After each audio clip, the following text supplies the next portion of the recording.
Hi there, everybody. This is Scott down in the lounge, and I'm introducing the next book that I'm going to read. It's a Charles Dickens book. It's going to be his very first book that was published in 1837, titled The Pickwick Papers. The full title of the book is The Posthumous Papers of the Pickwick Club. Dickens himself probably needs no introduction to you. He's considered one of the greatest authors of all time, but I'll provide a very small amount of information here for those who are interested. Charles Dickens was born in 1812 and died in 1870.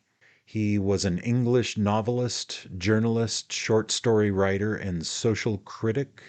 He created some of literature's best-known fictional characters, and is regarded by most as the greatest novelist of the Victorian era.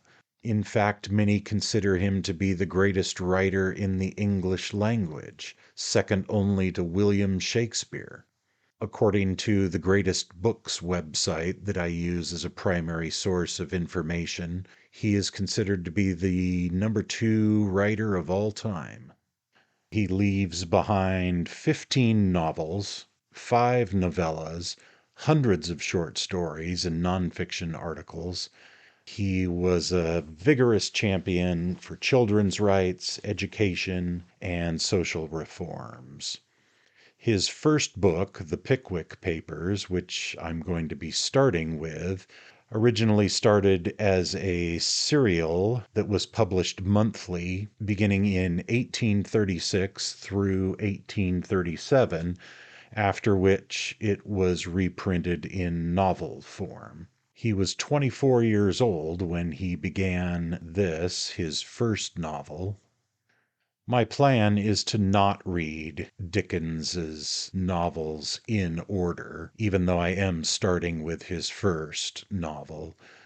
In researching which of his novels would be best for me to read for this podcast and in which order I should read them, the general consensus seemed to be that probably the best place to start is with the Pickwick Papers, but then after that, there's going to be a bit of a jump, probably next to David Copperfield, which means I'll be leaving out about 10 other novels, some of which I might eventually get back to sometime further down the road.